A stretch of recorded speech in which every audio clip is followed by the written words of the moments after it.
नमस्कार। जय गौ माता, जय गोपाल। नमस्कार। गोकुलम के इस संस्करण में आपका स्वागत है। जैसा कि हम जानते हैं कि अभी अभी जीसीसीआई द्वारा गोकुलम गौटेक पुणे में समापन हुआ, जिसमें बहुत सारी चीजें देखने को मिली, नई चीजें देखने को मिली, इतने सारे इनोवेशंस देखने को मिले। 75 से ज्यादा स्पीकर्स आए थे, अलग अलग क्षेत्र में कार्य करने वाले। 7-8 सम्मेलन थे, जिसके अंदर 80 से ज्यादा लोगों ने अपने वक्तव्य दिए। इतना भव्य हुआ ये 4 दिन का गौटेक। गौ माता को समर्पित ये गौटेक में हमारी भेंट हुई एक अलग व्यक्तित्व से, जिनसे हम आज वार्तालाप करेंगे। ये व्यक्तित्व अकेला गौ माता के लिए अकेले नहीं, लेकिन उनके लिए कॉन्शियसनेस, उसके ऊपर भी कार्य करते हैं।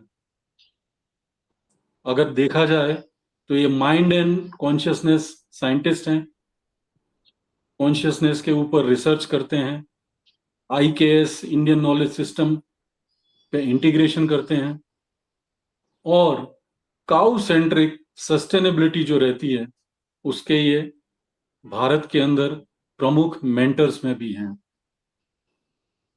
आइए स्वागत करते हैं महेश सखाराम लोहार जी का। स्वागत है महेश जी। नमस्कार अमित। नमस्कार। शुरू करने से पहले मैं थोड़ा महेश जी के बारे में आपसे बात करना चाहता हूं। वैसे तो महेश जी के साथ मेरा जुड़ाव मेरे ख्याल से 5-7 साल पहले का है जी। लेकिन पुणे में हम लोग पिछले 4-5 महीनों से साथ में जो काम करके उनका व्यक्तित्व, सादगी, सौम्यता जो है उनमें, वो अलग ही प्रकार की है। इंटरनेशनल थॉट लीडर हैं, मेंटर हैं, जैसा कि मैंने बताया, रिसर्चर हैं। इनका खुद का फाउंडेशन है, जो ये फाउंडर एंड चेयरमैन है। फाउंडेशन का नाम है आई स्मार्ट लाइफ फाउंडेशन। ये सस्टेनेबिलिटी पे काम करता है फाउंडेशन, और जैसा कि मैंने आपको बताया था, काउ कॉन्शियसनेस पे महेश जी साइंटिस्ट हैं। 25 साल से ज्यादा का अनुभव है इनका, और इनके जो गुरु हैं उनको सभी लोग जानते हैं, पद्म भूषण डॉक्टर विजय भाटकर जी। इनको सतत मार्गदर्शन देते रहते हैं और आशीर्वाद देते रहते हैं। अभी अगर मैं इनकी कोर एक्सपर्टाइज और ज्यादा बोलने की कोशिश करूंगा तो शायद आधा घंटा उसमें निकल जाए। जी। तो हम महेश जी से ही जानेंगे कि महेश जी उसके बारे में थोड़ा थोड़ा हमको जानकारी दें। हम प्रश्न उत्तर करेंगे, तो उसमें महेश जी की बहुत सारी चीजें जो शायद मुझे भी ना मालूम हो, वो हमको देखने को मिल जाएंगी। महेश जी, जी। एक बार फिर से हाँ। आपका स्वागत है। नमस्कार। नमस्कार। Yes, thank you. आपने अच्छा इंट्रोडक्शन और ये प्लेटफॉर्म दिया। जीसीसीआई का मैं तहे दिल से धन्यवाद करता हूँ। आई स्मार्ट लाइफ फाउंडेशन ये कॉन्शियसनेस के बारे में जब एड्रेस करना शुरू किया, तो उसके पहले सस्टेनेबिलिटी और एनर्जी ऑडिटर के इसमें इंडस्ट्रियल बैकग्राउंड में लगभग 20-22 सालों से काम कर रहे थे।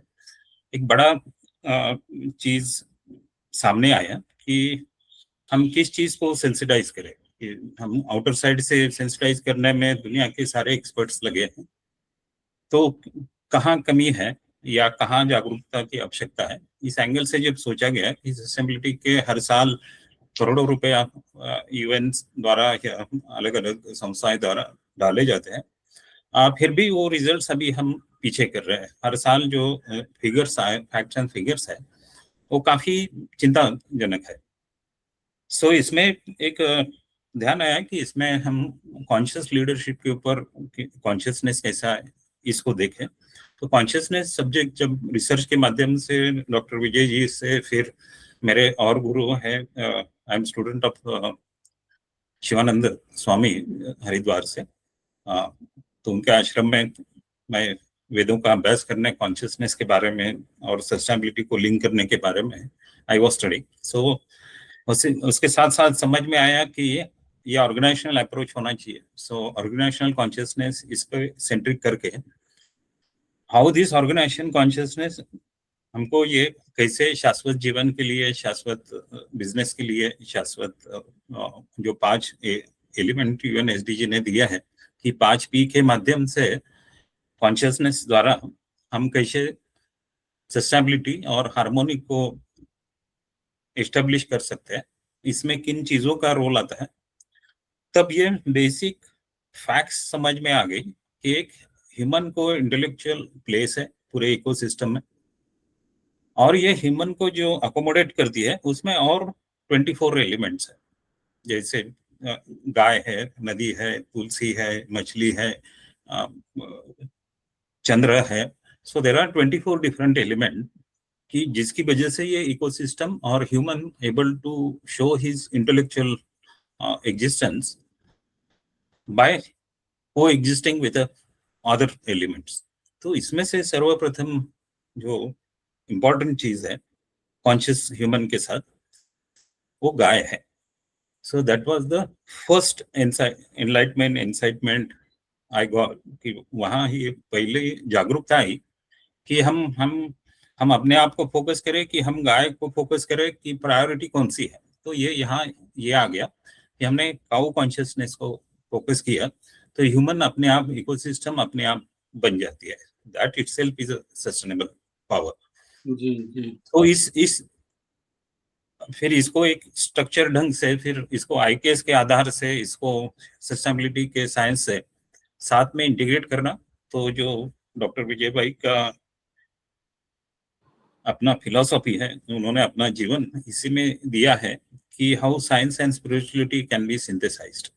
तो ये सिंथेसाइज अप्रोच आने वाले फ्यूचर के लिए बड़ी इंपॉर्टेंट चीज है कि एग्जिस्टेंस और को एग्जिस्टेंस साथ में लेके सस्टेनेबिलिटी अपने आप हो जाए, क्या ऐसे सॉल्यूशंस पे, इस पे काम किया जाए। तो ये माइंड एंड कॉन्शियसनेस का पार्ट उसमें आया। सो माइंड एंड कॉन्शियसनेस के ऊपर रिसर्च, उसके ऊपर आईकेएस का इंटीग्रेशन और टेक्नोलॉजी का सिंथेसिस, ताकि व्यक्ति, समाज और संगठन, ऑर्गेनाइजेशंस संतुलित हो जाए, उद्देश्यपूर्ण जीवन जिया जा सके। जी जी, बहुत ही उत्तम विचार है।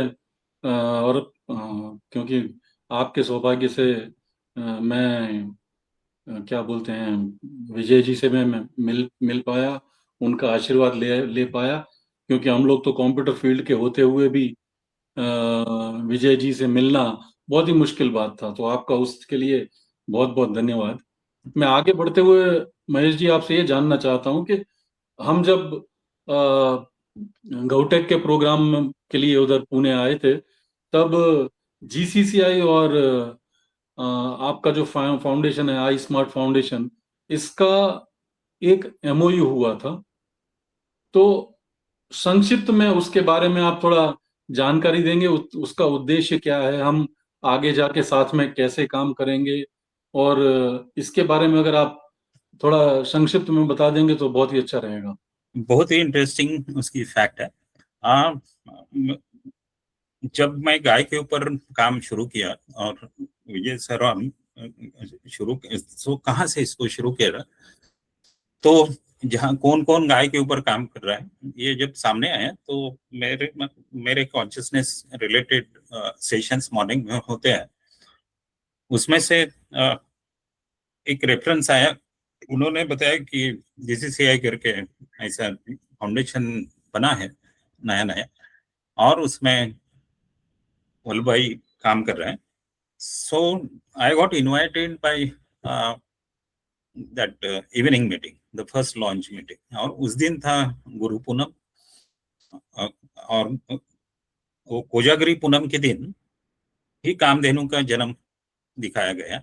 सो इट वाज, और उसी दिन वल्लभ भाई से भी के विचार सुनने को मिले कि जीसीसीआई के बारे में। फिर आपसे, फिर गुरु जी से इसको सस्टेनेबिलिटी से कैसे जुड़े, इसका बात हुआ। उस सेशन में भी मुझे थोड़ा सा कामधेनु के बारे में, जो मैंने शिवानंद आश्रम से कुछ इन्फॉर्मेशन ली थी कि क्या होता है कामधेनु, क्या होता है गौ प्रिंसिपल, तो उन्होंने एक लिस्ट दी थी कि ऐसा ऐसा गाय, उसको गौ माता, उसको कामधेनु का दर्जा क्यों है, वो उसे हम पालते क्यों, हमें पालती है, वो मातृत्व क्या है, उसमें गौ माता क्यों कहा जाता है। ये अपने नोट्स कॉन्शियसनेस के एंगल से वहां से हुआ। सो उसी दिन से मैं प्रेरित था कि जीसीसीआई से हम कुछ इस बारे में, सस्टेनेबिलिटी के बारे में और कॉन्शियसनेस के बारे में काम करें, क्योंकि ऑलरेडी जो विजन वल्लभ भाई का है, डॉक्टर वल्लभ भाई का, कि वो कैसे इम्प्लीमेंट किया जाए, कैसे इसको आगे लिया जाए, होलिस्टिक डेवलपमेंट कैसे हो, इसको राष्ट्रीय स्तर पे कैसे समन्वित प्रयास करें, कि द डिवोशन टुवर्ड्स गाऊ on implementation side. So I am motivated, influence by doctor Vallabh भाई। सो इसी को सेंट्रिक रख के कि शोध, इसको रिसर्च के माध्यम से, इसको नीति के माध्यम से, इसको जमीनी स्तर पे कैसे इम्प्लीमेंटेशन किया जाए और सबको कैसे साथ जोड़े, इसको राष्ट्रीय स्तर पर अगर समन्वित करना है तो कैसे हो सकता है, इस एंगल से फिर दिल्ली में एक कॉन्फ्रेंस हुआ था, वहां पर भी मैं उनसे मिलने गया था। सो ही शोन द इंटरेस्ट देयर। तो एक मौका था, आप लोग पुनः आए, तो गौ माता ने उसका नेक्स्ट आविष्कार, साक्षात्कार पुणे में सोचा, तो ये मुझे योग बन गया कि जीसीसीआई खुद पुणे में आ जाए। सो ये मेरे लिए बड़ा एडवांटेज था। डॉक्टर विजय जी को भी बताया, so he said yes, we must go for the MOU. तो शोध नीति जमीनी स्तर पे इम्प्लीमेंटेशन और राष्ट्रीय स्तर पे किस तरह से हम इकट्ठा इंटीग्रेटेड जर्नी कर सकते हैं, ये एमओयू का मुख्य उद्देश्य था। जी जी, ये जब चर्चा हो रही थी एमओयू के बारे में, मैं देखा था डॉक्टर विजय भाटकर के चेहरे पे एक अलग ही टाइप की चमक थी, और वहां पे जितने भी लोग थे सब बहुत खुश थे। महेश जी, अगला सवाल हम ये जानना चाहते हैं कि डॉक्टर कथिरिया जो ब्राउन रेवोल्यूशन की बात करते हैं, ब्राउन रेवोल्यूशन की चर्चा करते हैं, उनका जो गांव बेस्ड इकोनॉमी विजन है, उसको आई स्मार्ट लाइफ फाउंडेशन के साथ या उसके फ्रेमवर्क में आप कैसे अलाइन होता हुआ देख रहे हैं? जी, जैसा अभी मैंने कहा कि जो फंडामेंटल असेंबली है वो समग्र ग्रामीण अर्थव्यवस्था, दूसरा एक हेतु था कि क्या हम शहरों को ग्रामीण से जोड़ना है, वो जोड़ने में वो ब्रिजिंग का काम क्या हम जीसीसीआई द्वारा, ये एमओयू द्वारा, और वल्लभ भाई का जो सोच है वो आधारित अर्थव्यवस्था, क्योंकि जब तक शहर और ग्रामीण विकास साथ में हैंड इन हैंड की अलाइनमेंट जब तक नहीं होगी, तब ये सर्वांगीण विकास जो वल्लभ भाई का बेसिक देश के प्रति समर्पित भाव से काम है, उसको आईएसएलएफ इसमें चेतना और शोध, इसमें कॉन्शियसनेस और रिसर्च के आयाम से जोड़ता है, और दोनों मिलकर एक पूर्ण मॉडल बना सकते हैं, जिसके ऊपर हमने अनेक चर्चाएं हुई है, जिसमें अर्थव्यवस्था, इकोनॉमी, पर्यावरण, इन्वायरमेंट और कॉन्शियसनेस और चेतना, ये मिलके जो इकोसिस्टम बनेगा, जो इकोलॉजिस्टिक इफेक्ट आएगा, that is ultimately the sustainability progress. जी, ये इसको हम धरातल पे लागू होते हुए देखना चाहते हैं, और आशा करते हैं ये बहुत ही जल्दी हम और आप बैठ के इसको एकदम पूरे भारतवर्ष में कैसे आयोजित कर सकते हैं, उसको हम देखते हैं। अगले सवाल पे चलते हैं। महेश जी, आपसे थोड़ा जानना चाहते हैं कि गौ कॉन्शियसनेस, जिस पे आप साइंटिफिक अप्रोच लिया हुआ है, इसको आप डिफाइन कैसे करते हैं? और दूसरा, गौ माता के बारे में आप क्या सिर्फ एक भावनात्मक उनका डेफिनेशन रखते हैं, या फिर आप उसके पीछे साइंस या इकोनॉमी या इकोलॉजी सिस्टम भी आप देखते हैं? इसके बारे में थोड़ा अगर आप बताते हैं तो। बिल्कुल, ये बड़ा डीप साइंस है। देखा जाए तो विजय जी के भाषा में उच्च स्तरीय ज्ञान के परे कैसे इसको देखा जाए, तो आगे से 3 चीजें निकल के आती हैं। एक है बोध, दूसरा है भाव, और तीसरा है चेतना, और चौथा चैतन्य। जब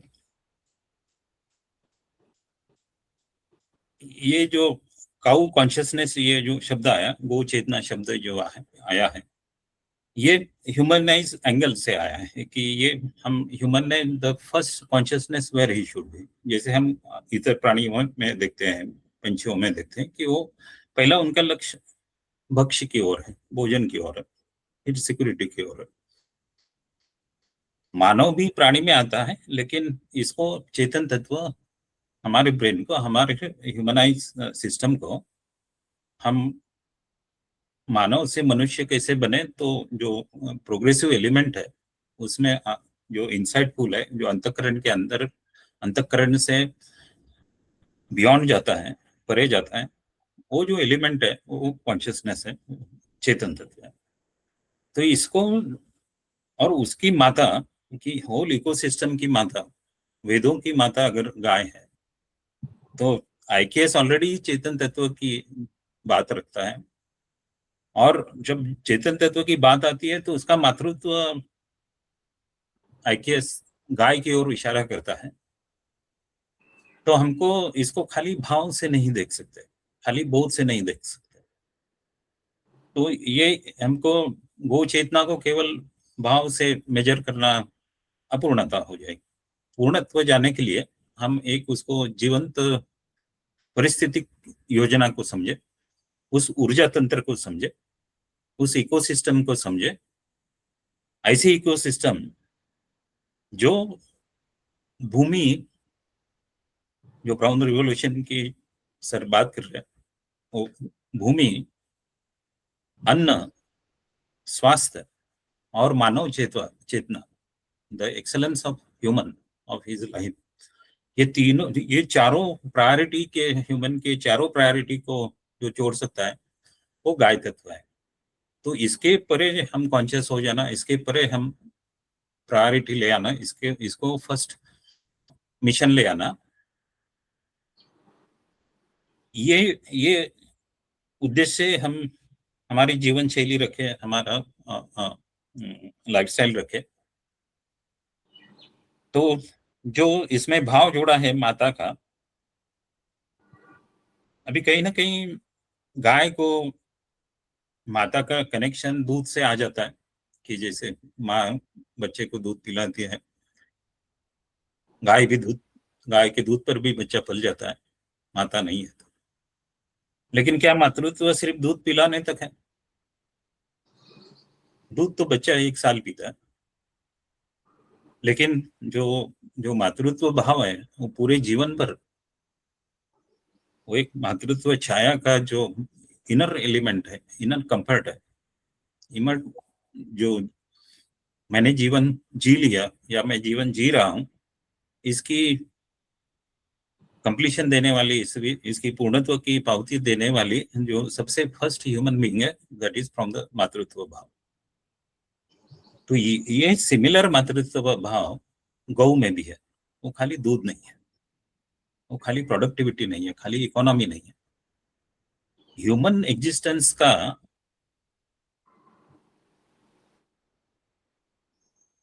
आधार ही गौ का एग्जिस्टेंस है। तो ह्यूमन तभी एग्जिस्ट कर पाएगा जब वो एग्जिस्ट है, जो गाय माता एग्जिस्ट है। तो इस चेतना को जोड़ना, इस माध्यम से काउ कॉन्शियसनेस को समझना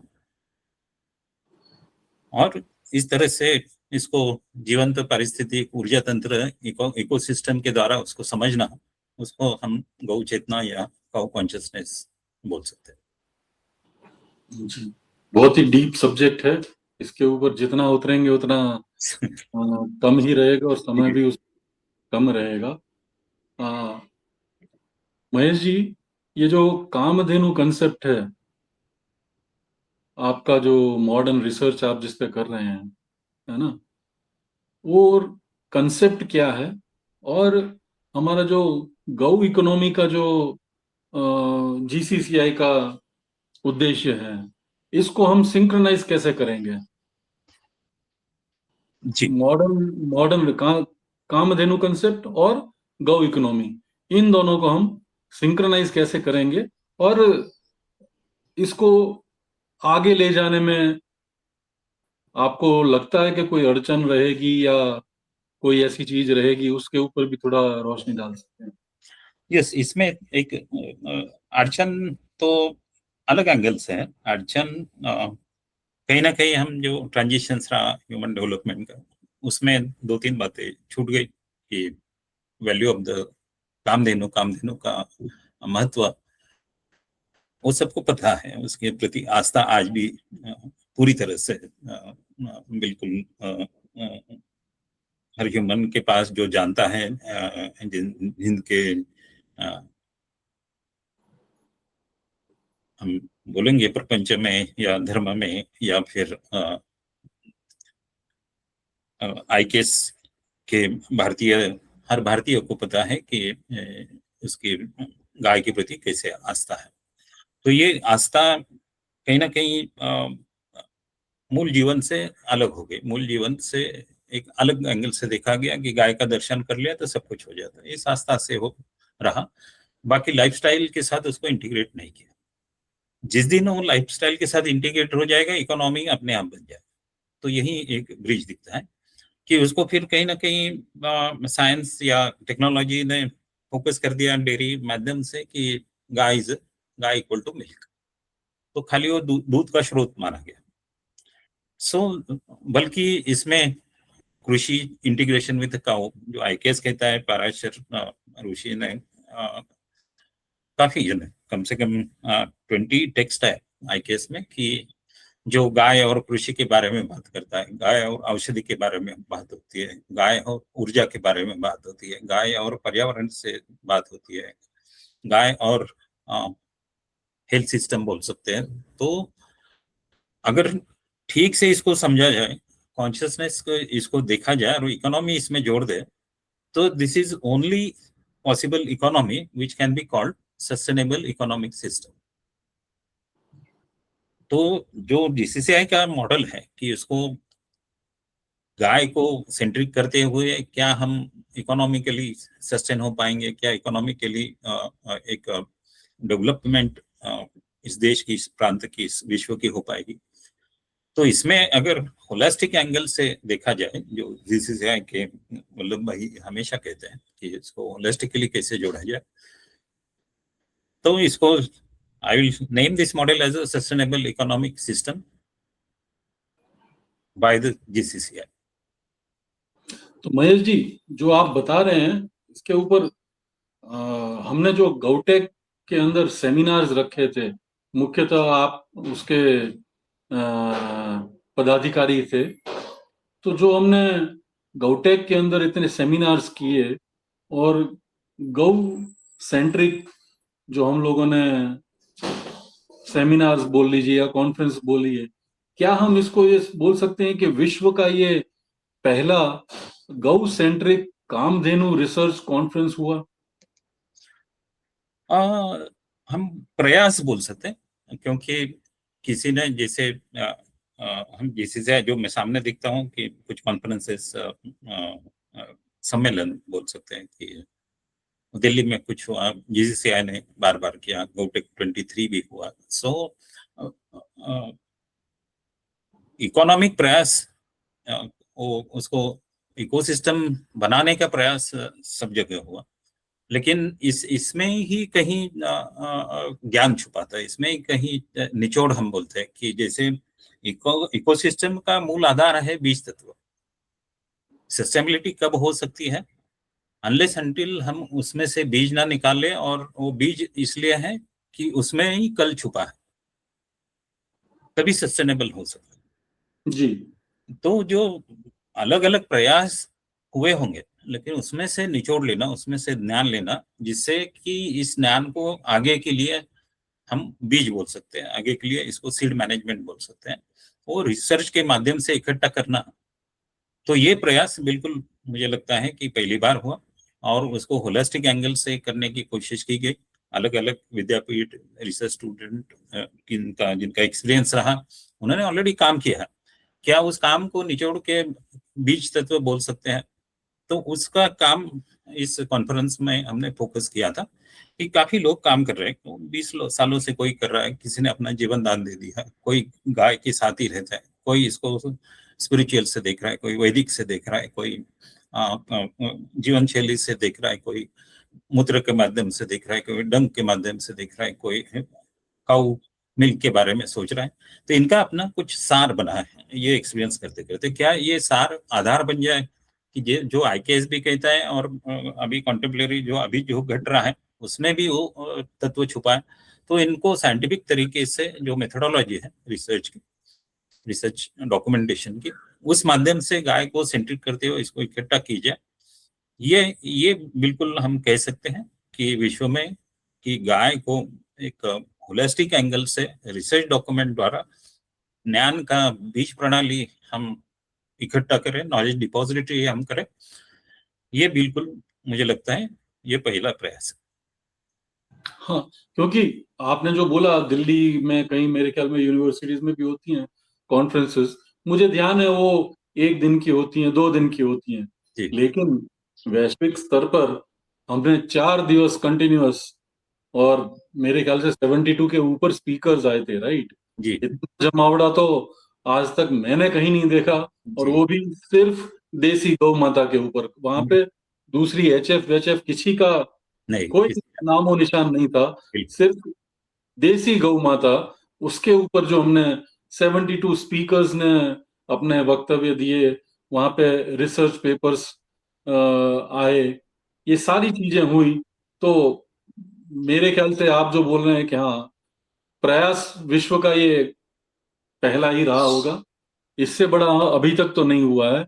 और आगे जाके देखिए, जीसीसीआई हो सकता है पूरा 5-6 दिन का एक प्रोग्राम ऐसा रखे जिसमें फोकस ही पूरा रिसर्च वर्क रहे। गौ माता का आशीर्वाद रहा तो वो भी बहुत जल्दी वो हो बिल्कुल है। जाएगा। देखो जितने भी स्पीकर्स आए थे, और जो जिस जी डिवोशन से आए थे, वो तो ना तो मेरे लिए डिवोशन था, ना तो वल्लभ भाई के लिए था, ना तो गौटेक के लिए था। वो डिवोशन था गाय के प्रति, कि कोई इतना अच्छा प्रयास कर रहा है, कोई गाय के बारे में बात करना चाहता है, और उसका अपना कुछ काम है जो गाय को ही समर्पित है। तो उस भाव से सारे स्पीकर थे, उनका अपना इंटेलेक्चुअल कंट्रीब्यूशन तो था ही था, लेकिन जो उनसे समर्पित भाव था कि क्या क्या मैं इस भाव से प्रदर्शित कर दूं, जैसे हम किसी हमारे श्रद्धा के प्रति, हमारे गॉड के प्रति कुछ समर्पण देते, कुछ भावना, कुछ उसको एहसास कराते हैं कि देखो मैं सरेंडर हूं तुम्हारे सामने, मेरी ओर ध्यान रखना।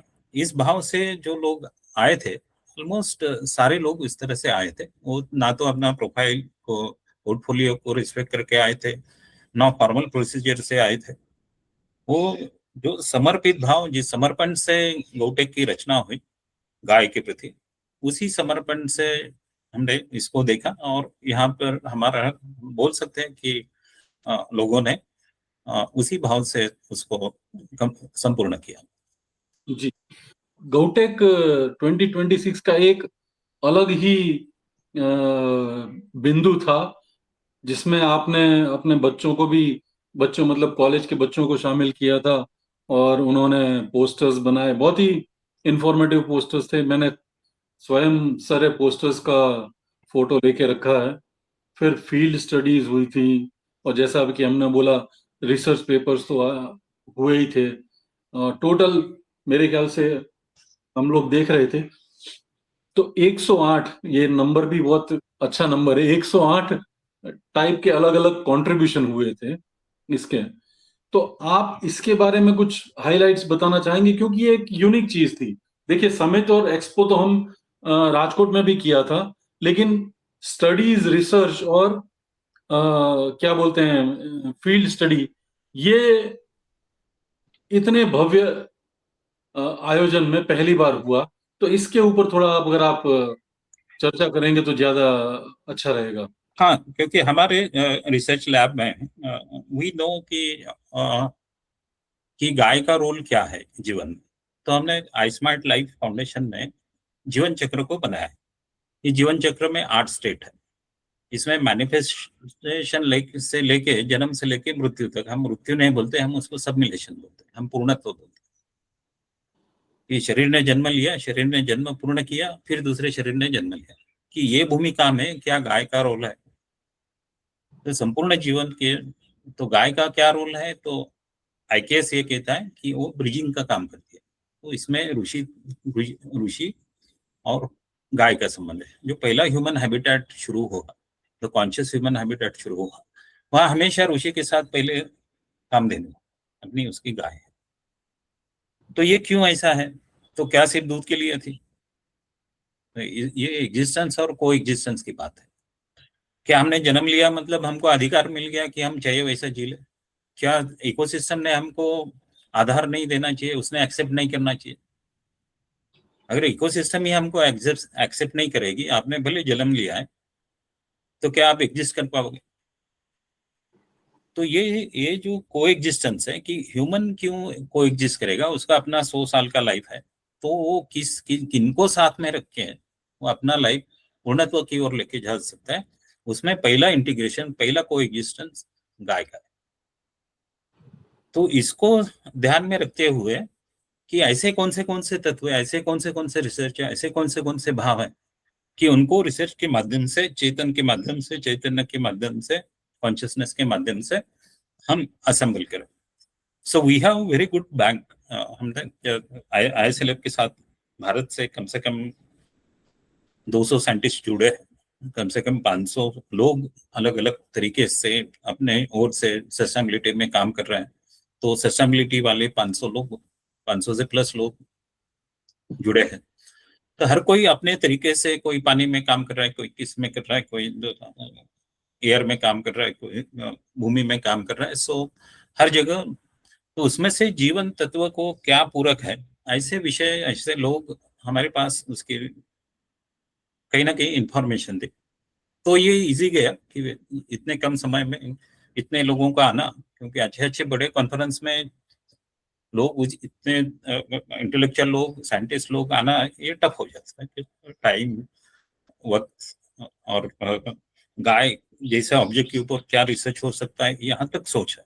तो लेकिन इतने कम समय में इतने लोग आना, यही प्रमाण करता है कि ऑलरेडी एग्जिस्ट करता है। इसको एक प्लेटफॉर्म चाहिए था, इस प्लेटफॉर्म को चालनाई करना, और लोगों को उत्सुकता है कि सबसे बड़ा जीवन का आधार जो है उत्सुकता, जिज्ञासा।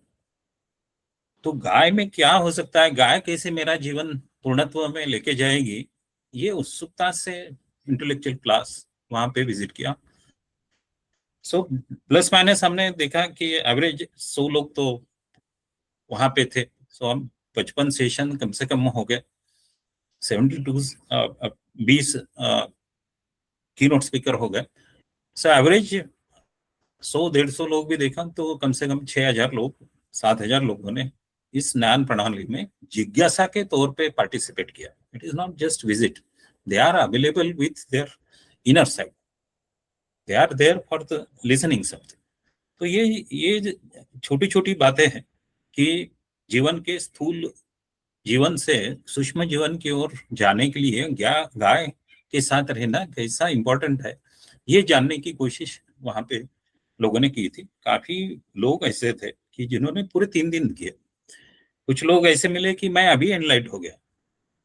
वी हैव एग्जांपल ऑफ कि ये सेशन से मैं अभी एनलाइट हो गया। आई हैव वन आर्किटेक्ट, वो डेली 3 दिन आए थे, और लास्ट इवनिंग ये सेड कि सर मेरा जीवन बन गया। तो ये सफलता है कि किसी एक का भी जीवन इस माध्यम से उसको पता चल जाता है कि मैं जीवन पूर्ण कर रहा हूँ, इससे अच्छा क्या प्लेटफॉर्म हो सकता है। सो ये सारी चीजें हैं कि गौ को हम केवल भौतिक नहीं बल्कि ऊर्जा और चेतना का केंद्र करें, ये मेजर मिशन था। जी महेश जी, हमारे जितने भी सम्मेलन हुए, अगर नाम लिया जाए तो एग्रीकल्चर पे था, खेती पे था, पंचगव्य चिकित्सा, पंचगव्य के अलग अलग एक्सटेंशंस आयाम पे था, स्वास्थ्य पे था, रूरल इकोनॉमी, गाय के द्वारा कैसे हम आगे बढ़ा सकते हैं, सस्टेनेबिलिटी आजकल बहुत बड़ा बज़वर्ड है तो वो डेफिनेटली था ही, और कॉन्शियसनेस, राइट। तो ये जो हमने इतने कॉन्फ्रेंस किया, ये मेरे हिसाब से एक अपने आप में, जैसा आपने बोला, बहुत सुंदर सुंदर वाक्य बोला कि ये एग्जिस्टिंग ऑलरेडी था, राइट। कोई ना कोई कहीं ना कहीं कुछ काम कर रहे थे, लेकिन इनको एक प्लेटफॉर्म नहीं मिला था अभी तक, जो गौटेक ने इनको प्लेटफॉर्म दिया। तो मेरे हिसाब से ये प्रचंड आरंभ रहा इन सारी चीजों को, क्योंकि हमने एक जगह पे लाके सबको खड़ा कर दिया, सबको एक प्लेटफॉर्म दे दिया कि भाई ये सब एक दूसरे से चर्चा कीजिए और इसको आगे ले जाइए। तो मेरे ख्याल से ये आरंभ बहुत ही, बोले शुभारंभ है, इसके बारे में बताया जाएगा।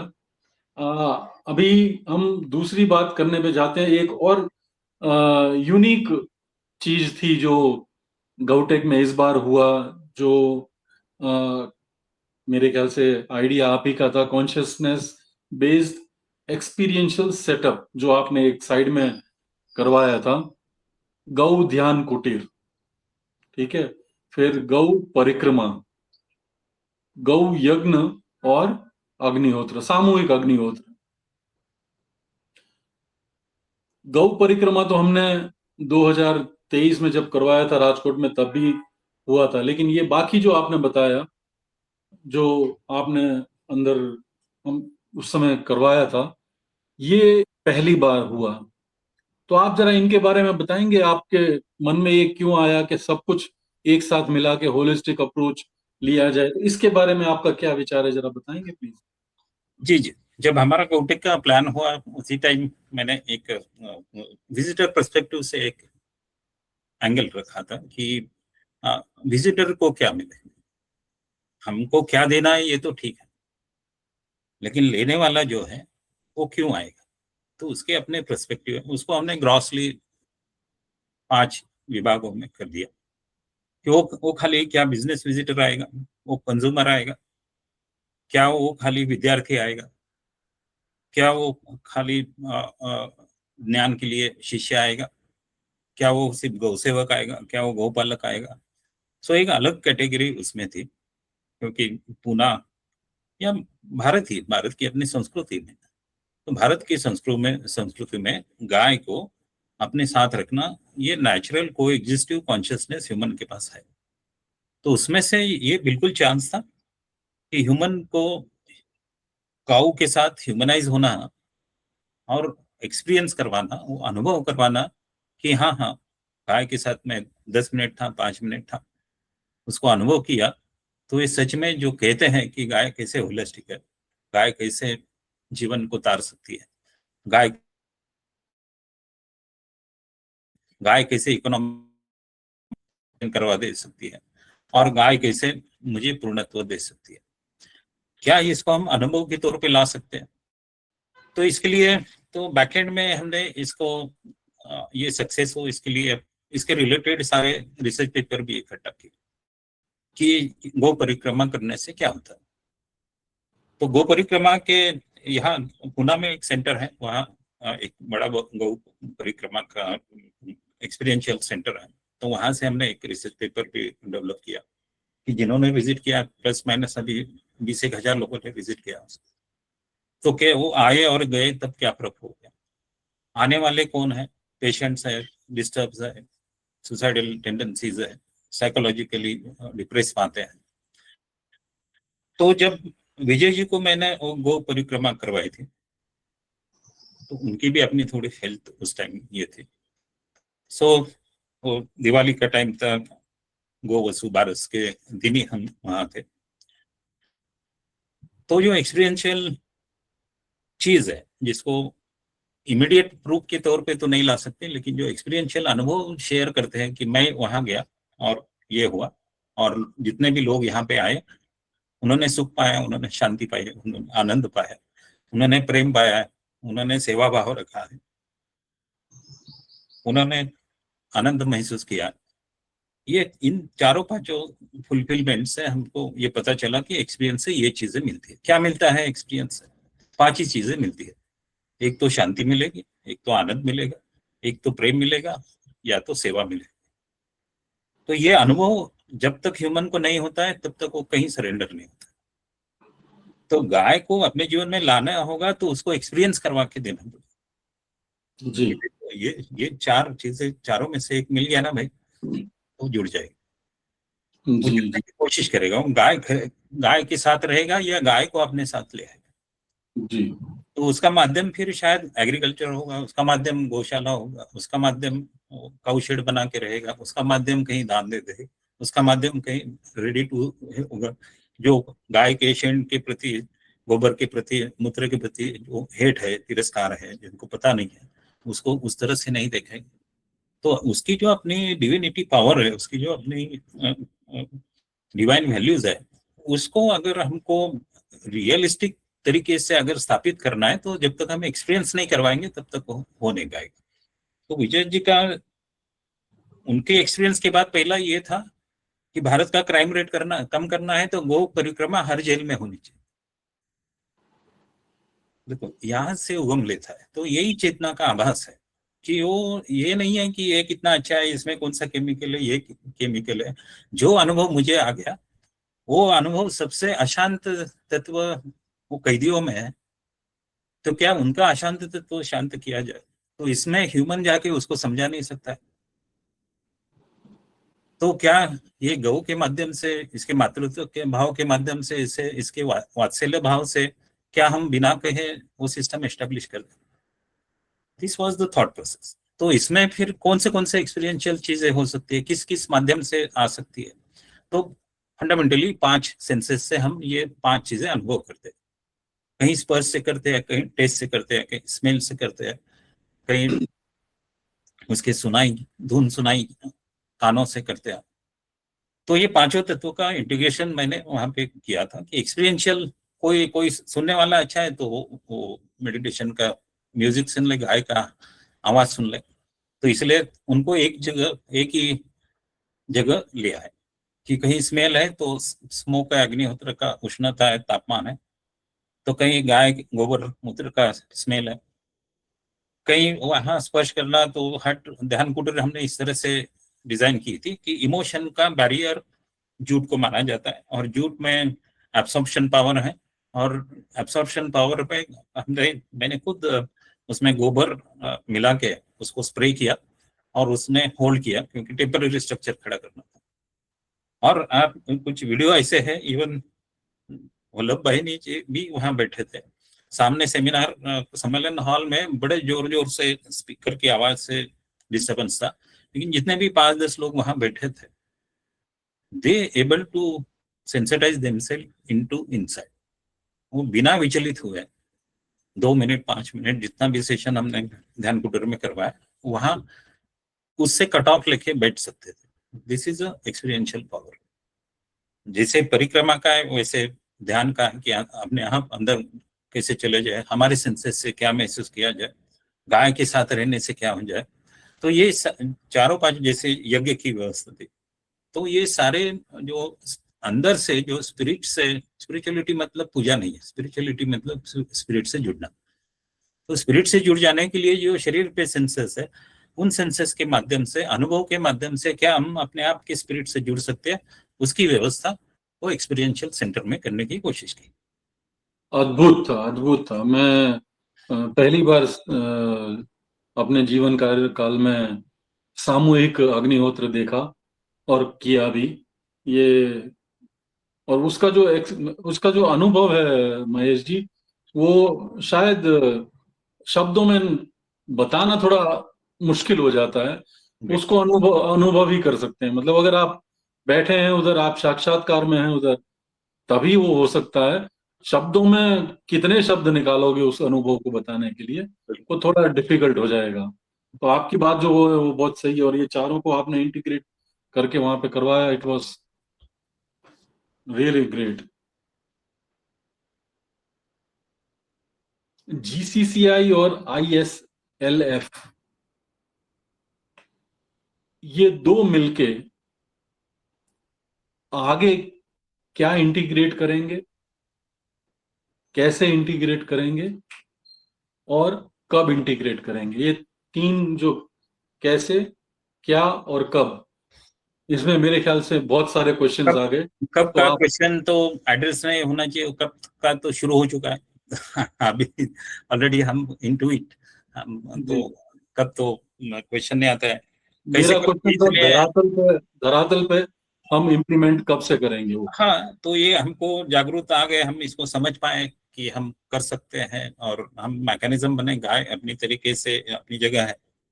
तो क्या हमारी माध्यम से उसका जो स्तर है वो हम मेंटेन कर पाए, ये हमारी भूमिका है। तो इसको किस माध्यम से कर पाए, तो रिसर्च माध्यम से, गौशाला के माध्यम से, हमारी पॉलिसी डिसीजन से, नीति से, फिर उद्योग से एक साथ जुड़कर हम काम कर सकते हैं। अभी कैसे करें, इसमें तीन चार चीजें हैं। गो शिक्षा का माध्यम है, उसका हम इंटेलेक्चुअल बॉडी बन जाए। जैसे सर ने एक कामधेनु चेयर की बात की थी, क्या हम नॉलेज बॉडी बन के हर किसी को, हर संस्था को, हर एकेडमी को, हर गौशाला को, जहाँ जहाँ संगठन है, जैसे आयोग है, सेवा आयोग है, क्या इनको हम इंटेलेक्चुअल बॉडी बन जाए, इनका एक अंग बन जाए, कि जहाँ भी कोई प्रोजेक्ट बन रहा है, तो प्रोजेक्ट बनने के पहले उसकी इकोसिस्टम, उसका एनालिसिस, उसका सस्टेनेबिलिटी का एंगल, उसका इकोनॉमी का एंगल, उसका वैलिडेशन, जीसीसीआई इस तरह से इकट्ठा हम रिसर्च के आधार पे इनपुट दे सकते हैं, कि ताकि कोई इसमें काम करे, कि कोई समझो उद्योग लगाना है, लेकिन उद्योग से वो हमको ये करना पड़ेगा, हम सस्टेनेबिलिटी के एंगल से उद्योग कर रहे हैं, लेकिन उसको पता ही नहीं है सस्टेनेबिलिटी क्या है।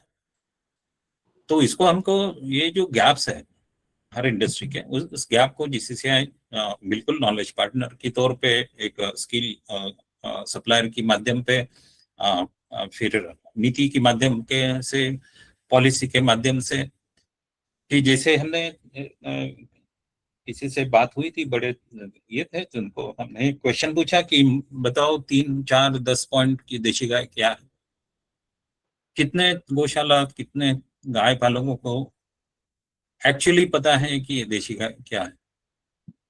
तो यहाँ से हमको शुरू करना पड़ेगा जो अवेयरनेस कैंपेन। तो हम जो गाय है, जो अनुभव करते हैं, जो आपने सही कहा कि हम अनुभव में तो है वो, लेकिन उसको नॉलेज के तौर पे एक्सप्रेस करना है, तो हमको वो अवेयरनेस कैंपेन चला सकता है।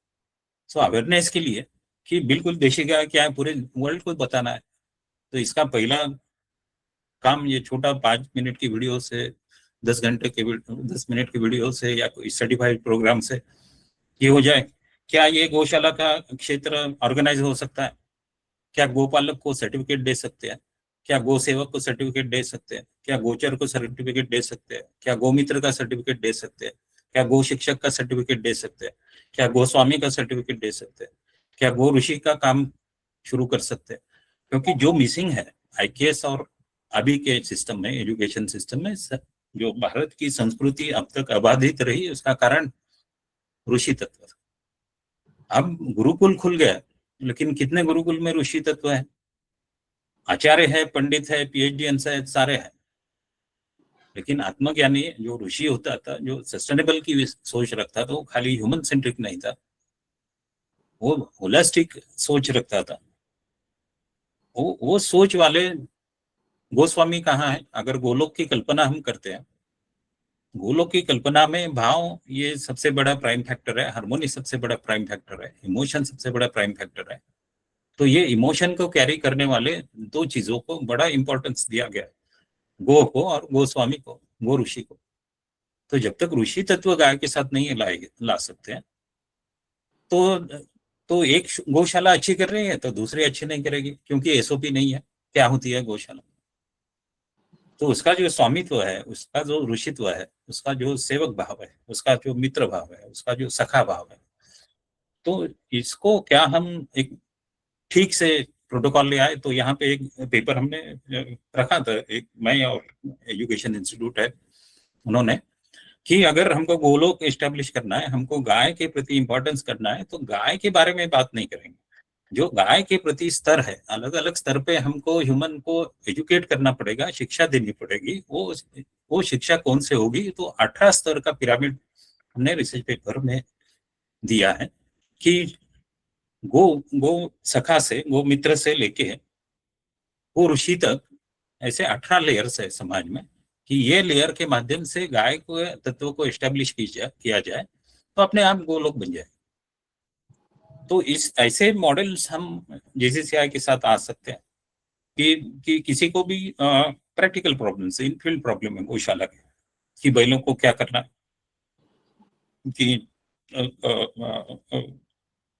लंपी जैसे डिसीज आते हैं तो यूनिवर्सल क्या फॉर्मूला दे सकते हैं, कि हर गौशाला कैसे सक्सेस हो जाए, इसके लिए क्या एसओपी बना सकते हैं कि मिनिमम ये 10 चीज कर लो तो नुकसान नहीं होगा। तो आर्थिक नुकसान दे कि जैसे महाराष्ट्र में बड़ा गंभीर प्रश्न है कि जो कृषि है उसमें एग्रीकल्चर सेंट्रिक है, जिसको हमने एक पेपर बुलाया था, किया था, कि हाउ काउ कैन बी कृषि centric and farmer centric, so suicide of farmer will be address. तो गाय के प्रति जो अध्यात्म का भाव है, उसका एक्सपीरियंशियल जो भाव है, वो फार्मर को, उसको 2-3 महीना इंगेज कर दिया जाए उसके बच्चे के प्रति, उसके दूध के प्रति, उसके संगोपन के प्रति, तो खाली एग्रीकल्चर पे डिपेंड नहीं रहेगा और वो जो सुसाइडल टेंडेंसी है उसको खाली पास ऑन कर सकते हैं। सो इसमें अध्यात्म भी आ जाता है, इसमें विज्ञान भी आ जाता है, इसमें प्रज्ञान भी आ जाता है, इसमें संशोधन भी आ जाता है। तो ऐसे छोटी चीजों से, छोटी अभ्यास से क्या हम एक इकोसिस्टम ऐसा बनाने में मदद करने की बॉडी जीसीसीआई बन जाए। गाय का हर हर एंगल जीसीसीआई एक वैलिड सॉल्यूशन की तरह, एक ऑथेंटिकेट बॉडी की तरह क्या बन सकती है, कब से बन सकती है, अभी से बन सकती है। हम आप हैं ऑलरेडी, सिर्फ हमको पहुंचना है, और पहुंचने के लिए अवेयरनेस करना पड़ेगा, अवेयरनेस के बाद शिक्षा करनी पड़ेगी, शिक्षा के बाद संशोधन करना पड़ेगा, संशोधन के बाद फिर से हम उसको कंटिन्यूअस इंप्रूवमेंट की ओर जाना पड़ेगा। नहीं, बहुत सही बात है। मेरे ख्याल में मेरा अगला प्रश्न जो था वो आपने यहीं पे उसको बता दिया, लेकिन अगर कुछ बाकी रह गया है तो मैं ये पूछना चाहता था कि आपका एक मॉडल है ऋषि, गौ, कृषि और फार्मर, जी ये आपने ऑलमोस्ट बता ही दिया है, लेकिन फिर भी अगर आपको लगता है इस मॉडल या फ्रेमवर्क के बारे में और हाँ, कुछ अगर आप बताना ये चाहते हैं तो। एक्सपीरियंशियल केस स्टडी हमने किया था। जी। जो कैरेक्टर्स कामधेनु के थे, कि जैसा मैंने वहां पे उसका लोगो भी लगाया था एक्सपीरियंशियल सेंटर में, कि कामधेनु के हेड में विष्णु चक्र होना चाहिए, उसको आया को ये होना चाहिए, उसका गोपाद का चिन्ह इस तरह से होना चाहिए कि वो भूमि पे पाँव रखे तो उसके पीछे बर्ड आता है, वो आएगी, उसमें दाना डालेगी, अपने आप पेड़ हो जाएगा। तो गाय जहां जहां पाए रखती है वहां वन निर्माण हो जाता है। और वो किस तरह का वनस्पति होगा, किस तरह के पंछी रहेंगे, वो ह्यूमन हैबिटेट के फ्रेंडशिप वाले हैबिटेट होगा। सो ये ऐसा नहीं है कि वो झाड़ विषारी बनेंगे, वो ह्यूमन के पूरक ही झाड़ बनेंगे। जी। सो उसके पूरक ही पंछी बनेगा, उसके पूरक ही भक्ष्य बनेगा, उसके पूरक ही लक्ष्य बनेगा, उसके पूरक ही उत्पादन होगा। जी। तो ये मॉडल यहाँ पे हमने क्या किया है, फार्मर को कॉन्शियस ह्यूमन करने की कोशिश की है, और उसको हमने शाश्वतानंद बोला है, कि अगर ये अन्न को, एक दाने को लाखों दाने बनाता है फिर भी नुकसान में रहता है, ऐसा कोई बिजनेस है? वो हर सीजन में एक दाने से 100 दाने बनाता है, लेकिन 100 दाने के बाद अगर उसको पूछते हैं तो क्या है, तो बोलता है नुकसान है। तो क्या नुकसान है, तो फिर अगले दिन का दाना बोने के लिए कहाँ से आ जाता है? सो ये जो सीडिंग मैनेजमेंट है, तो इसको हमने शाश्वतानंद प्रिंसिपल बोला। ये सिर्फ फार्मर के पास है, अभी उसी को पता नहीं। तो ये जब गाय आ जाता है तो और इकोसिस्टम इंटीग्रेट हो जाता है। तो हमने सुप्रीम, प्रकृति, ह्यूमन, इसका ब्रिज कौन जोड़ सकता है? तो गाय जोड़ सकती है। ऐसा ये मॉडल है। तो एक गाय कितना फर्क कर सकती है, तो इसका फिजिकल एग्जांपल हमने मेरे यहाँ पे ट्राई किया, जिसको वैदिक खेती बोला गया। वहां ऋषि तत्व जोड़ा गया और ऋषि को ही फार्मर तत्व से जोड़ा, तो वो एंटायर इकोसिस्टम उसके प्रति एक एक एक रिस्पेक्टेड डिवाइन वैल्यू की तौर से अनाज को भी देखेगी, उसको भी देखेगी। दूसरा एक बड़ा प्रिंसिपल आईके से आता है कि जो हम खाना खा रहे हैं, जो हमारी पेट की भूख है, जो कॉन्शियस चेतन तत्व है कि हम खाना खाते हैं तो उसको रोकना चाहिए कि पूरा हो गया। ब्रेन से सिग्नल आता है कि how much you have to eat and where to stop. Brain से सिग्नल खाने का तभी आएगा जब हमको उतनी न्यूट्रिशियस वैल्यू वहां पे कम हो गई, वाइटामिन कम हो गए, उसको मिनरल चाहिए, उसकी डिमांड आ गई तो भूख लग जाती जी। अगर वो दाने में जो हम खा रहे हैं, उस दाने में वो पौष्टिकता नहीं होगी, वो इनरिचमेंट नहीं होगा, वो पोषण तत्व नहीं होगा, तो क्या भूख रुकेगी? तो भूख का एंड पॉइंट नहीं आता है। तो इसलिए हर ह्यूमन ज्यादा खाने लग गया हाइब्रिड की वजह से। दाने का साइज तो बढ़ गया लेकिन पोटेंसी कम हो गई। तो ये पोटेंसी कम हो गई तो ब्रेन की रिक्वायरमेंट तो चालू है और अन्न तो ज्यादा चला गया अंदर। तो ओवरऑल बैलेंस जो है शरीर का वो बिगड़ना, फिर ओबिसिटी, फिर डायबिटिक, फिर हाई ब्लड प्रेशर, ये क्यों है? Because of the wrong diet, because of the non completion of भूख। तो गाय के तत्व में ये है कि गाय से बना अनाज जो है, ये वैदिक एंगल इसलिए इसको बोला गया है कि इसमें संतोष भाव आ जाता है। तुम 2 घास भी खा लेते हो तो तृप्ति पा लेते हो, समाधान पा लेते हो, पूर्णत्व पा लेते हो। तो जो फूड कॉन्शियसनेस की बात है कि हम कॉन्शियस कंजम्पशन, मोदी जी जो बात कर रहे हैं, इसके ऊपर हमने गाय से आधारित कैसे हम मिलेट मैनेजमेंट कर सकते हैं, इसके ऊपर हम नेशनल यूनिवर्सिटी ऑफ आसाम में भी इसके ऊपर रिसर्च पेपर भेजा है। तो ये गाय आधारित उत्पाद जो होता है उसको हम लक्ष्य करते खाद बनाते हैं। तो वो जो खाद जो पहले इतना लगता था अभी इतना लगता है। मूलतः तुम्हारी भूख जल्दी पूर्ण हो रही है और सारे न्यूट्रिशंस रिक्वायरमेंट कंप्लीट हो रहा है, तो ऑटोमेटिकली अनाज का रिक्वायरमेंट कम हो जाएगा। सो माइक्रो लेवल पे ये बड़ा काम करता है कि एक गाय जोड़ने से कितना फर्क कर सकते हैं। तो हमने एक गाय और लगभग 40 एकड़, तो हमने येलो रिवोल्यूशन एक गाय से हो सकता है, ऐसा वहां के कम से कम 40 फार्मर्स को फोकस करते हुए एक ही गाय से इतना रिवोल्यूशन कर दिया कि वहां पे एक ही क्रॉप पैटर्न हमने फिक्स करवाया कि वो चने का क्रॉप पैटर्न, उसको येलो क्रांति बोल सकते हैं। तो पूरे महाराष्ट्र का जो चने का बीज वाला है वो सिर्फ वो 40 फार्मर और उन्होंने एक ही जगह से वो खरीदा है बीज बोने के लिए। तो he is highest till date in the India. कि ये प्रभाव आ जाता है कि यहाँ इन लोगों ने ऐसा क्या कर दिया कि अचानक से इनको सब लोग चना बोना शुरू कर दिया, कपास बोना छोड़ दिया। फिर वो स्टडी के लिए आया, फिर उसको समझ में आया कि इन्होंने गाय आधारित खेती कर दी। अभी वो मॉडल बनाता है कि चना अच्छा बनाना है तो खेती में गाय लगा दो। सही है। ये यूरिया जब से आया है उसने भारत को पूरा बर्बाद करके रख दिया है। हाँ, हमें जाना पड़ेगा। महेश जी, अगला प्रश्न जो आपसे है ये है कि हम इतना सब कुछ कर रहे हैं, प्लेटफॉर्म बना रहे हैं, अलग अलग भारत के अलग अलग हिस्सों में अलग अलग तरीके से काम हो रहा है, और ये कहना एग्जैजरेशन नहीं होगा कि प्रति व्यक्ति भारत के अंदर गौ माता के लिए उनके मन में श्रद्धा है और उसको वो पूजनीय मानता है। कुछ लोगों को छोड़ दीजिए, वो अलग बात है। वो तो है। फिर भी हम नई जनरेशन को, क्योंकि हमारी आपकी जनरेशन है वो थोड़ी जमीन पे रह के बड़े हुए हैं, हमने गाय भैंस सब कुछ देखा हुआ है। आज की जनरेशन है वो 10th फ्लोर, 20th फ्लोर और 40, आजकल हैदराबाद के अंदर 50-50 फ्लोर के बिल्डिंग्स बनने लगे हैं। इन लोगों को जमीन भी प्रॉपर देखने को नहीं मिलती, तो गौ माता तो आप छोड़ ही दीजिए।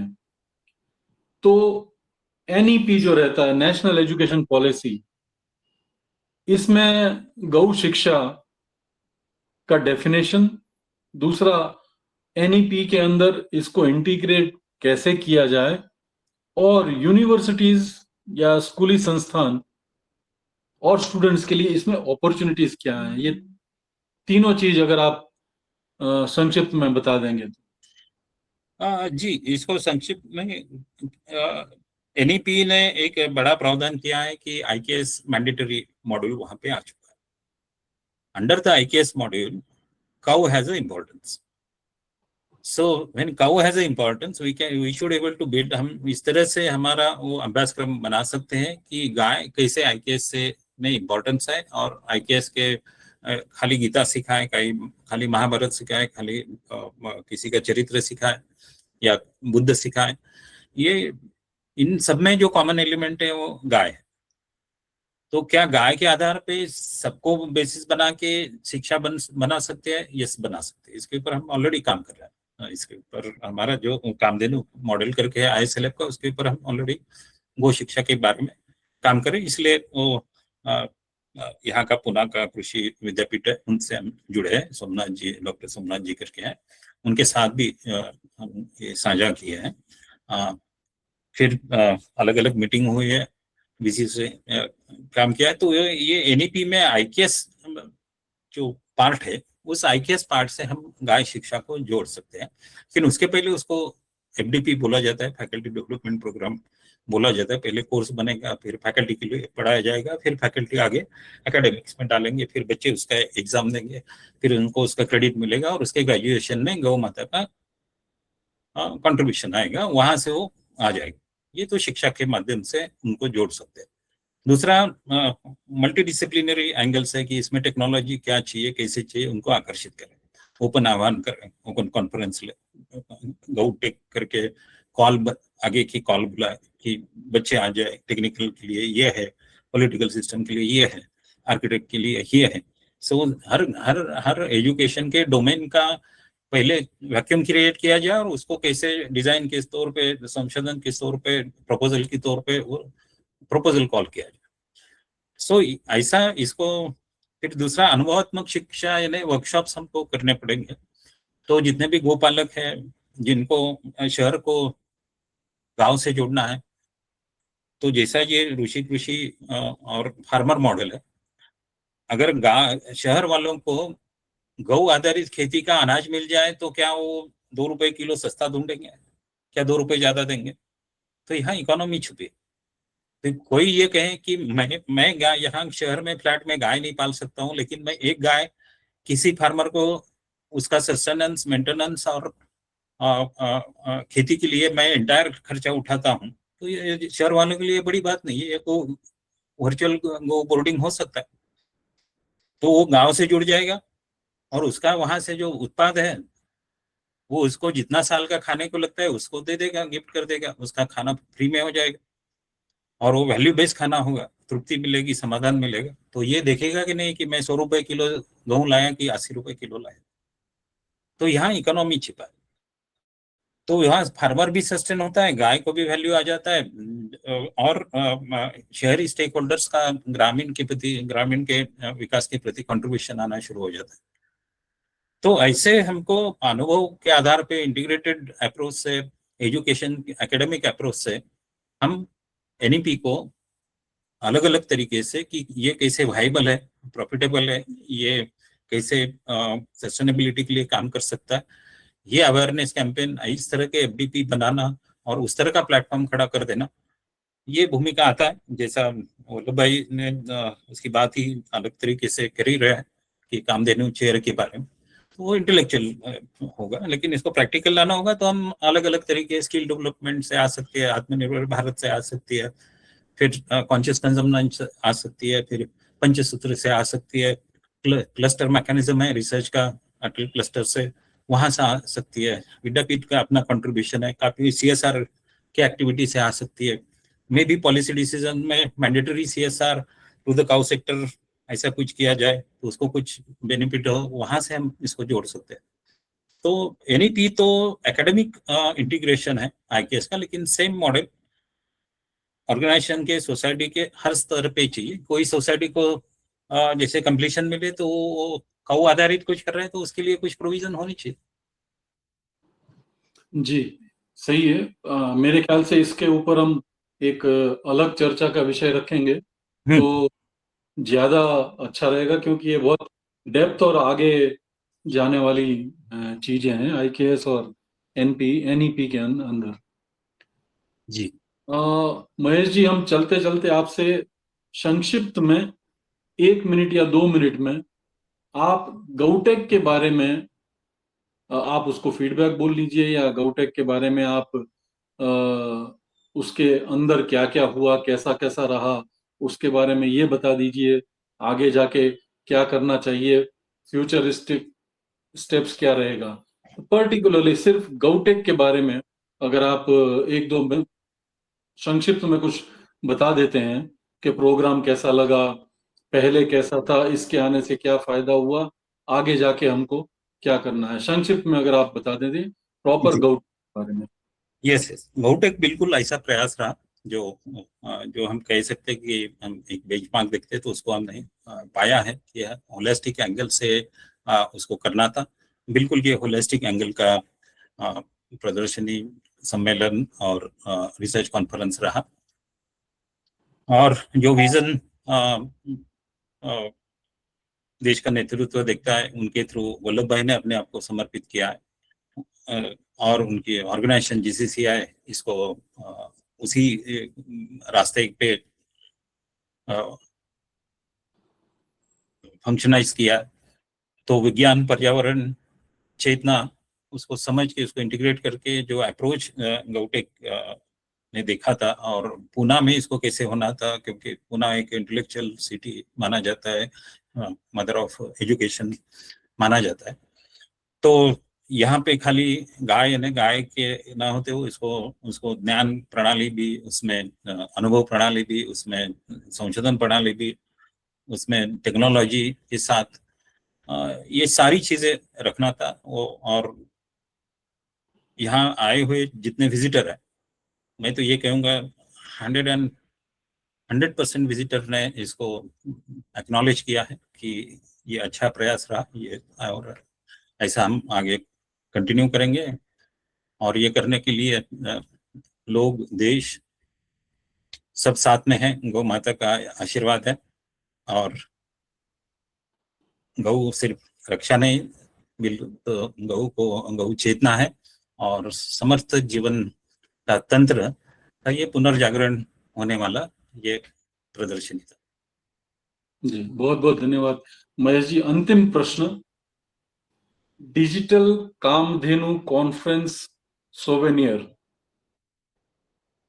सोवेनियर बहुत सब लोगों ने सुना होगा, लेकिन ये डिजिटल क्या है, इसके बारे में आप कुछ बताइए, और इसका इम्पोर्टेंस क्या है, ये जरा शेयर कीजिए। जी, जैसे जब हम जैसा क्या होता है कि डिजिटल है ना, available to anybody anywhere. Particularly कोई खोजेगा, कीवर्ड से कोई खोजता है कि मुझे काउडंग के बारे में काम करना है, मुझे गाय कैसे अध्यात्म में मदद करती है इसके बारे में बोलना है, मुझे अनुभव के बारे में देखना है, मुझे बैल के मेरे पास सोल्यूशन नहीं है तो मैं कहाँ ढूंढूं, नॉलेज बेस के ऊपर कहाँ ढूंढूं। तो डिजिटल सोवेनियर से ये होगा कि जितने भी संशोधन आए उनके साथ वैलिडेशन हुआ है, उनके साथ कॉन्फ्रेंस चेयर के सामने उसको रखा गया है, उसको एनालिटिकल एंगल से वैलिडेशन के आधार पे एक प्रूफ जनरेट किया। वहां से एक एक्सेस मिल जाता है नॉलेज का, गाय के प्रति का। जो भी खोज करता है, जो भी आगे उसे जिज्ञासा रखता है और अपने जीवन में उसको उतारना चाहता है, उसके लिए ये रेडी एक्सेस रहेगा। दूसरा, ये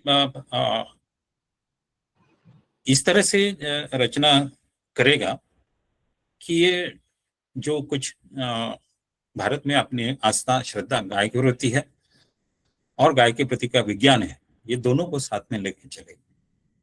ये सिर्फ ऐसा नहीं है कि नॉर्मली क्या होता है कि वेस्टर्न रिसर्च मेथोडोलॉजी में कि सिर्फ हम वैलिडेशन पे फोकस करते हैं, उसको मैंडेटरीली एक सिस्टमेटिक रिसर्च मेथोडोलॉजी से प्रूव करते हैं।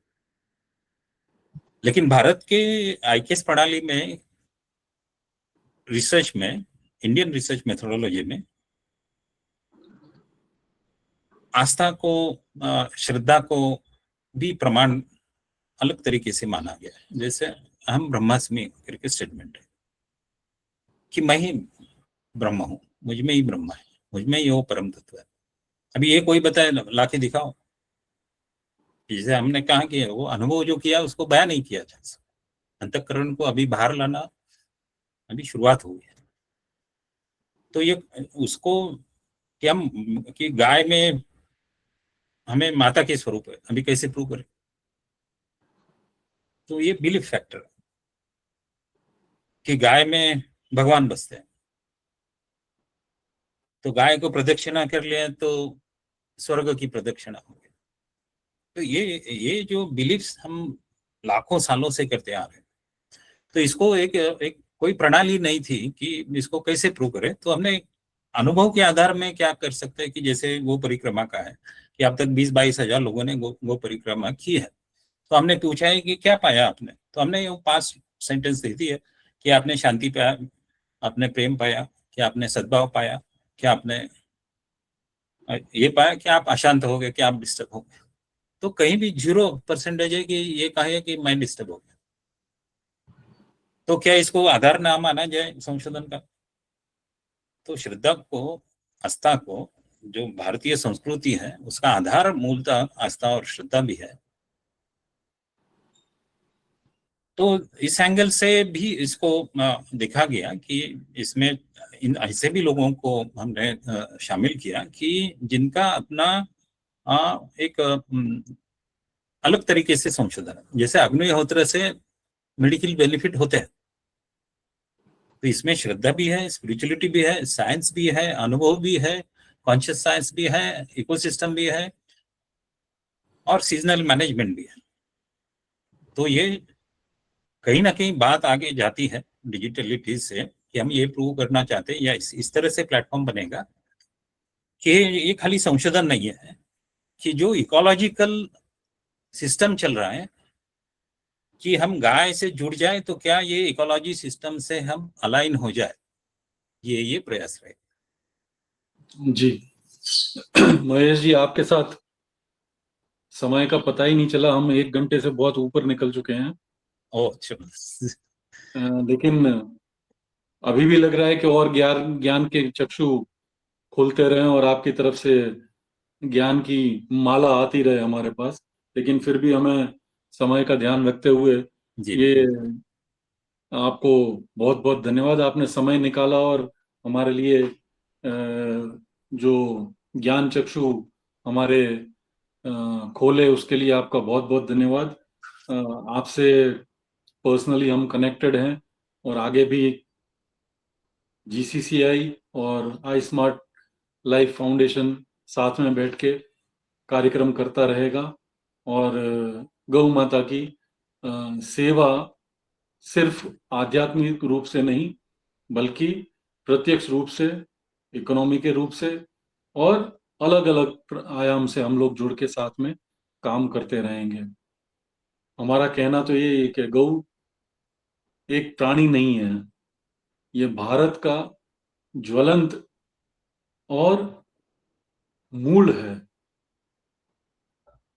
डॉक्टर कथीरिया, इनका जो विजन रहा है खासकर ब्राउन रेवोल्यूशन का, इससे एक अलग आयाम खुला है जिसे सब लोगों ने स्वीकारा है और अभिनंदन किया है इसका। अब इस गौटेक जो 2026 पुणे में हुआ था, इसके अनुभव से आगे जाके और ऐसे बड़े बड़े गौटेक हम लोग जीसीसीआई की तरफ से और आपकी तरफ से करें, यही शुभेच्छा के साथ आपको जय गौ माता, जय गोपाल। जय जय गोपाल।